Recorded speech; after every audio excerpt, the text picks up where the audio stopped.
Baik, perkenalkan saya Romi Ardiansyah. Saya merupakan salah satu dosen di Universitas Gadjah Mada yang ditugaskan di Fakultas Kehutanan, tepatnya di Departemen Konservasi Sumber Daya Hutan. Saya banyak beraktivitas di Laboratorium Pengolahan Pariwisata Alam dan salah satu mata kuliah yang saya ampu eh, di Fakultas Kehutanan Universitas Gadjah Mada adalah ekowisata. Saya merupakan lulusan dari Northeast Forestry University, Harbin, China, yang mendapatkan gelar Doctoral Degree in Agriculture pada tahun 2021, dan sejak tahun 2024 saya bertugas di Universitas Gadjah Mada, tepatnya di Fakultas Kehutanan sebagai dosen berstatus pegawai negeri sipil. Oke, baik. Saya Romi Ardiansyah. Saya akan coba sedikit menjelaskan tentang salah satu mata kuliah yang saya ampu yang disebut dengan ekowisata, tentang bagaimana dengan rencana pembelajaran semester yang dilaksanakan di mata kuliah ekowisata.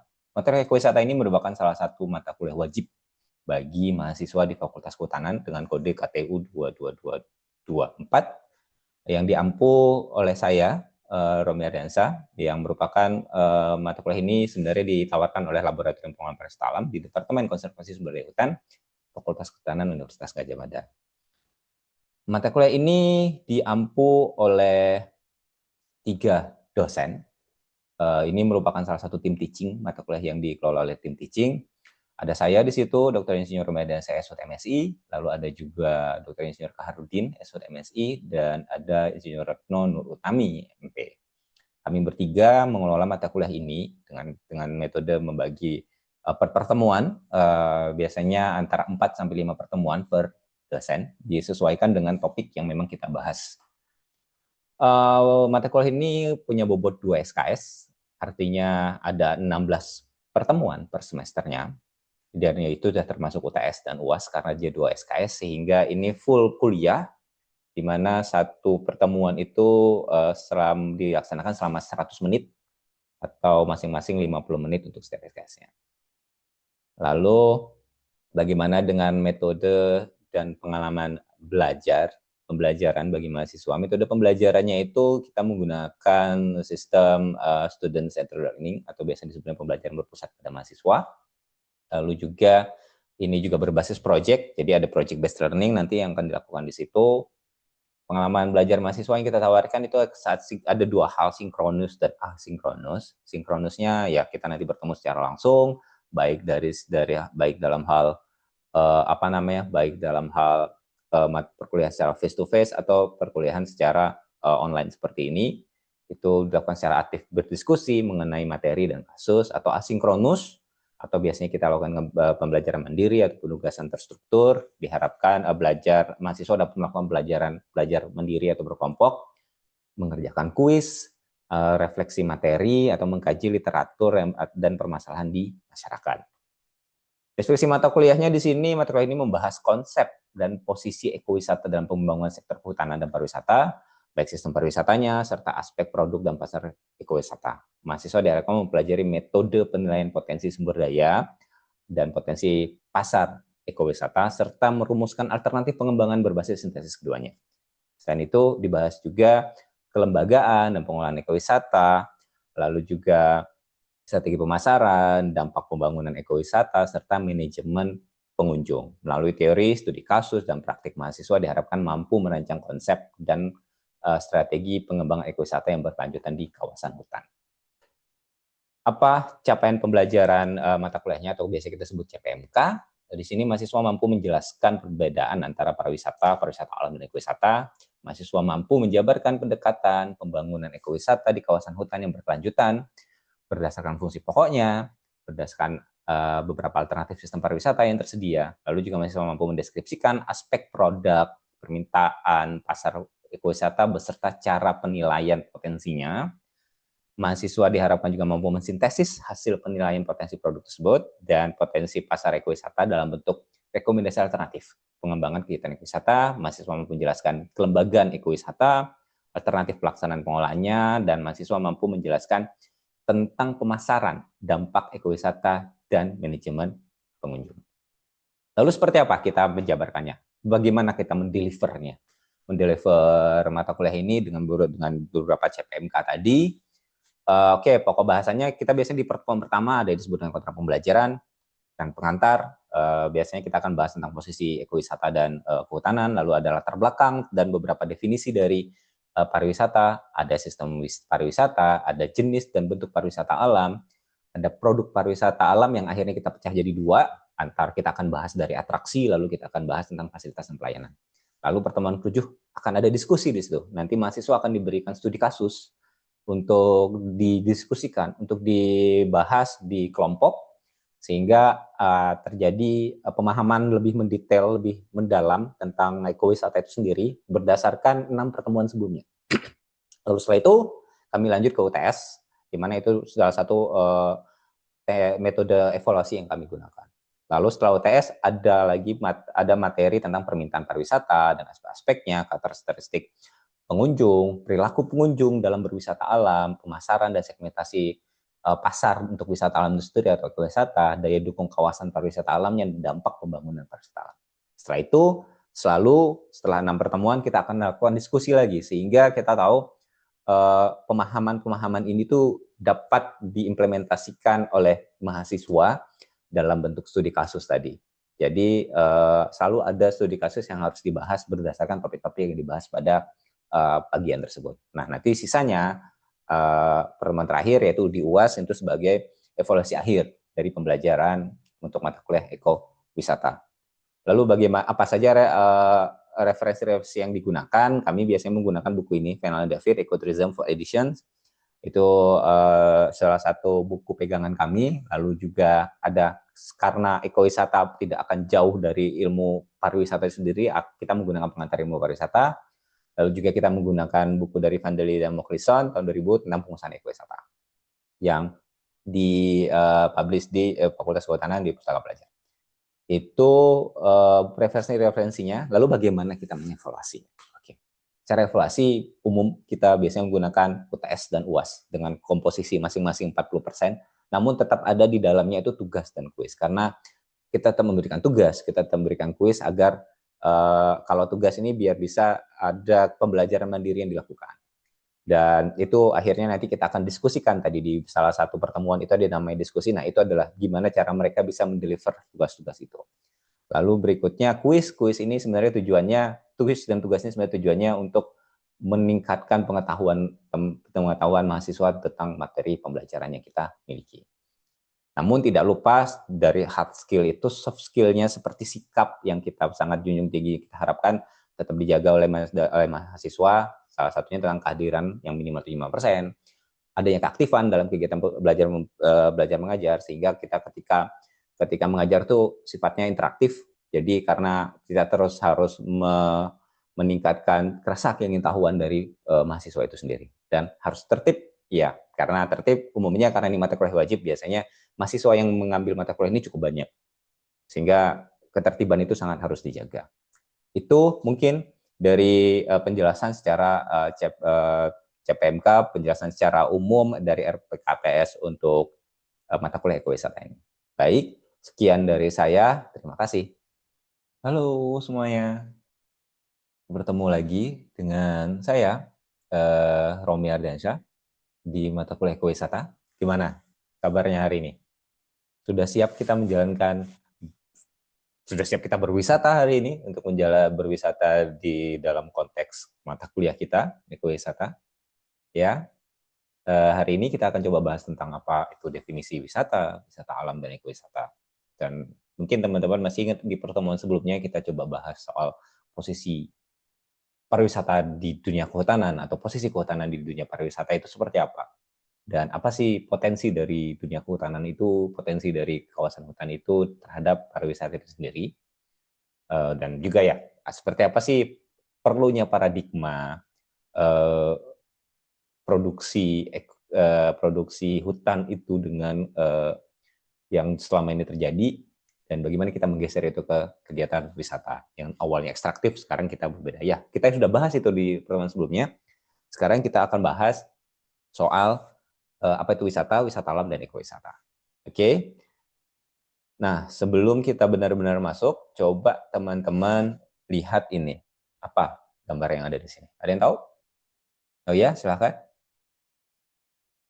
Di mana itu? Ayo coba. Iya, benar. Ya, itu di Pinus Pengger sudah bisa lihat sih. Ada tulisannya di Pinus Pengger. Terus ada di mana lagi? Ya, Kali Biru. Iya, benar. Itu di Kali Biru. Ada Kali Biru dan ini adalah salah satu contoh ya tempat destinasi wisata alam yang ada di Yogyakarta. Mungkin teman-teman kalau ada waktu silahkan tuh kita berwisata ke sana. Nanti kita akan bahas ini kalau misalnya di tempat sini kita bakal lihat oh ada pemandangan yang indah di sana, ada spot buat foto di situ, ada spot buat benar-benar menikmati keindahan alam yang ada di sekitarnya.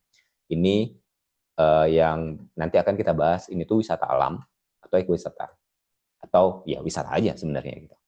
Sekarang kita akan bahas di mata kuliah kali ini, di mana di pertemuan kali ini, di mana capaian pembelajarannya itu adalah mahasiswa mampu memahami definisi pariwisata, pariwisata alam dan ekowisata, terus bagaimana mahasiswa bisa mampu menjelaskan perbedaan antara pariwisata secara umum, pariwisata alam, dan ekowisata. Oke? Oke, sebelum kita lanjut ke sana, kita akan coba lihat seperti apa sih pariwisata itu. Kita tahu pariwisata punya dampak positif terhadap ekonomi, dia menyumbangkan 10% dari world GDP, merupakan satu dari 10 menyediakan satu dari 10 lapangan kerja sehingga di creating jobs pastinya, lalu juga meningkatkan ekonomi, pertumbuhan ekonomi, terus juga dia katanya environment protection juga supporting ke arah sana, ada cultural preservation dan segala macam. Ini adalah dampak-dampak positif yang ada di yang terhadap tourism itu sendiri, pariwisata. That's why itu kenapa tulisnya why tourism matters. Lalu seperti apa tren pariwisata? Kita tahu tahun 2020, ada yang tahu ada apa? Iya benar, ada COVID. Di mana COVID itu memang cukup banyak berdampak ya, kemana saja semuanya berdampak, termasuk dunia pariwisata dia berdampak, di mana semuanya dropping, dari mulai pendapatan income-nya dropping, dan juga sampai ke wisatawannya juga dropping. Ya pasti mereka akan saling berhubungan dua hal itu. Namun perlahan dunia pariwisata itu lebih cepat meningkatnya daripada bidang-bidang yang lain. Itu di tahun-tahun berikutnya, itu kita bilang post-COVID condition atau di new normal. Nah, sekarang kita lanjut ke apa akhirnya wisata alam dan ekowisata. Ada yang bisa mau jawab? Ada yang bisa jawab? Di situ sudah tertulis, tapi coba ambil kata kuncinya. Ya, silakan Mas. Oke, wisata katanya ya. Oke, ada perjalanan, terus ya you see the board. Oke, perjalanan, terus ada tujuan rekreasi, oke. Ya. Rata-rata banyak bakal bicara tujuan rekreasi, keunikan daya tarik, yes, dan satu lagi jangka waktu. Itu. Dia sementara. Kalau orang wisata itu sementara. Kalau lama itu namanya bukan wisata, itu namanya tinggal, kita pindah rumah itu ahli. Kita akhirnya menetap di sana, itu udah beda. Sehingga ya itu jadi pembeda, jadi definisi wisata itu ada perjalanan biasa dilakukan seseorang atau sekelompok dengan tujuan rekreasi untuk di tempat tertentu, menuju ke tempat tertentu untuk pengembangan pribadi, untuk mempelajari keunikan atau daya tarik wisata yang dikunjungi di jangka waktu sementara. Sedangkan wisata alam sama, ada perjalanan dilakukan di sebagian tempat ya, dilakukan secara sukarela, sifatnya tetap sementara, tapi dia menikmati gejala keunikan, keindahan alam. Di mana di kawasan Suaka Marga Satwa, Taman Nasional, dan Taman Hutan Raya, dan Taman Wisata Alam. Nah, ini definisi ini sebenarnya itu didefine oleh Kementerian Kehutanan. Di Permenhutnya mereka tentang wisata alam, mereka mendefinisikan wisata alam itu. Lalu apa? Ekowisata. Ya, ekowisata itu bentuk wisata yang dikelola dengan pendekatan konservasi. Itu cuma satu kalimat, but impact-nya besar, banyak yang kita harus pahami di konten itu. Oke, kita lanjut. Oke. Nah, sebelum kita masuk ke dalam lagi, ada wisata alam, ada wisata. Jadi tourism itu secara definisi itu mereka memang dipecah dua. Ada yang dibilang mass tourism, ada yang disebut alternative tourism. Mass tourism ya biasanya konvensional tourism, large scale, biasanya skalanya besar. Sedangkan alternatif ini biasanya dia punya konten-konten budaya di dalam sana. Ada educational, ada scientific, ada adventure, sama agritourism. Yang akhirnya secara itu semua didefine menjadi nature tourism atau ecotourism. Ya, kita akan coba pisahkan dua itu, walaupun mungkin agak sulit memisahkannya, tapi kita akan coba memisahkan itu. Tapi poinnya sekarang kita coba pisahkan dulu mass tourism sama alternative tourism atau ecotourism itu sendiri. Kalau mungkin teman-teman bisa lihat kalau mass tourism itu biasanya grup secara kelompok, terorganize, terus juga psikosentrik. Terus psikosentrik ini karakteristik wisatawan ya, artinya dia suka tempat-tempat hal yang familiar. Baru kalau istilah anak-anak sekarang tuh yang FOMO-FOMO ini biasanya psikosentrik. Yang ngikutin aja yang apa yang lagi tren sekarang.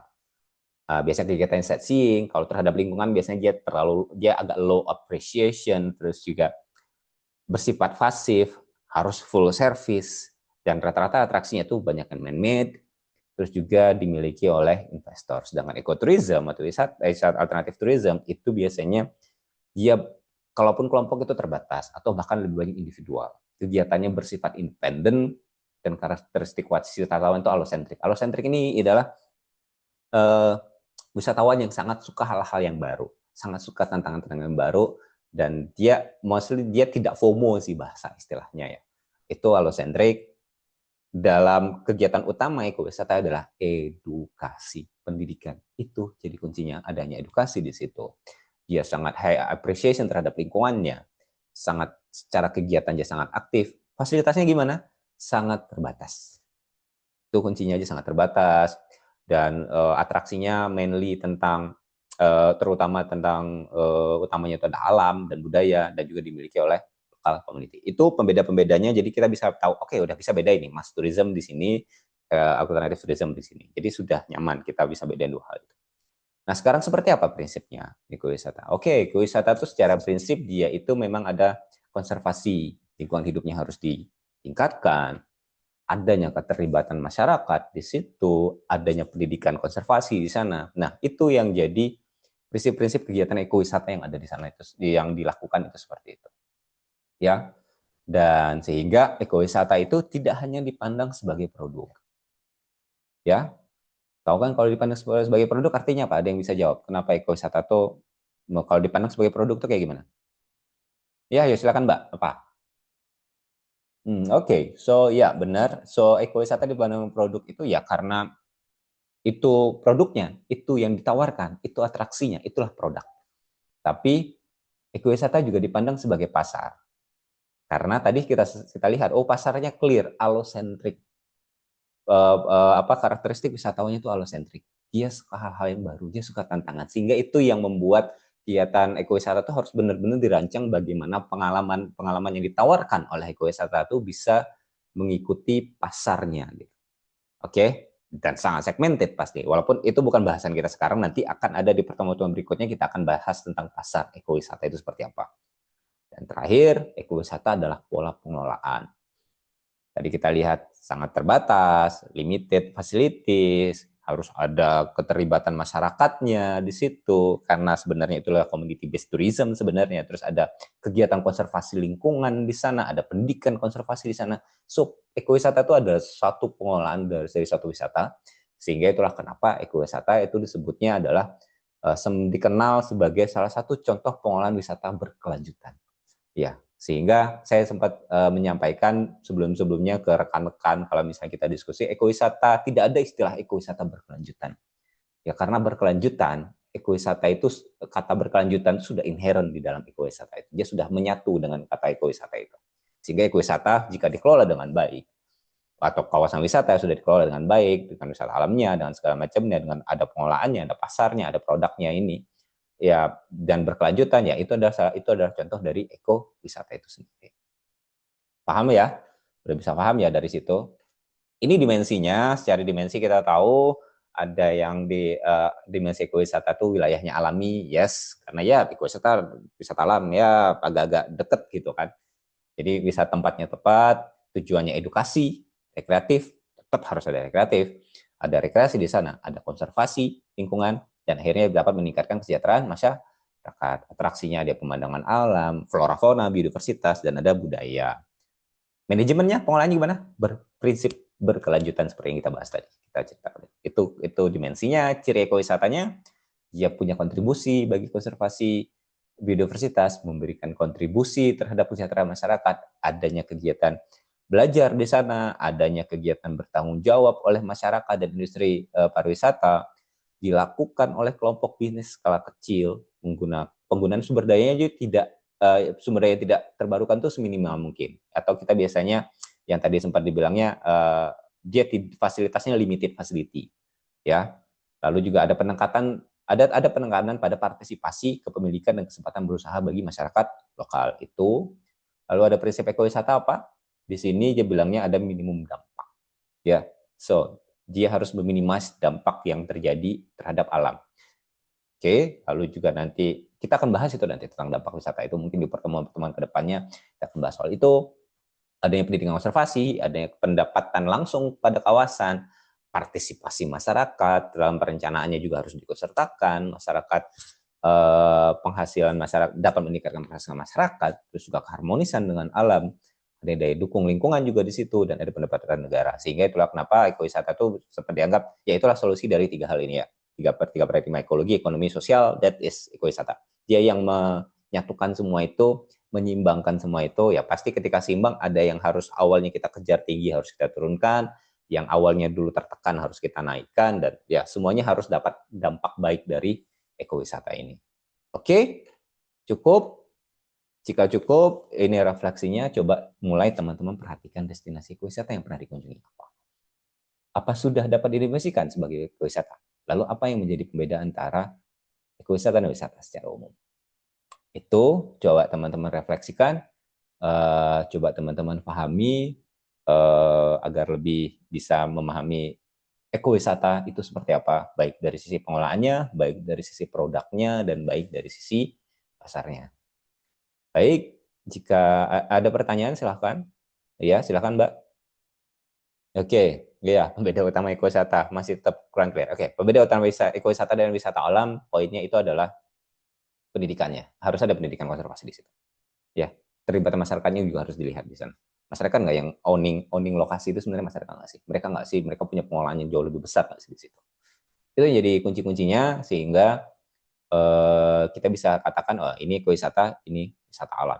Ya, walaupun secara lokasi ya tetap sama, secara atraksi ya masih mirip gitu, tapi ada kunci-kunci yang harus yang menjadi pembeda utama antara ekowisata dan wisata. Mungkin itu dari saya cukupkan. Terima kasih, sampai jumpa di pertemuan berikutnya. Tetap semangat dan jangan lupa untuk saling berdiskusi. Bisa hubungin saya langsung jika ingin berdiskusi dengan saya.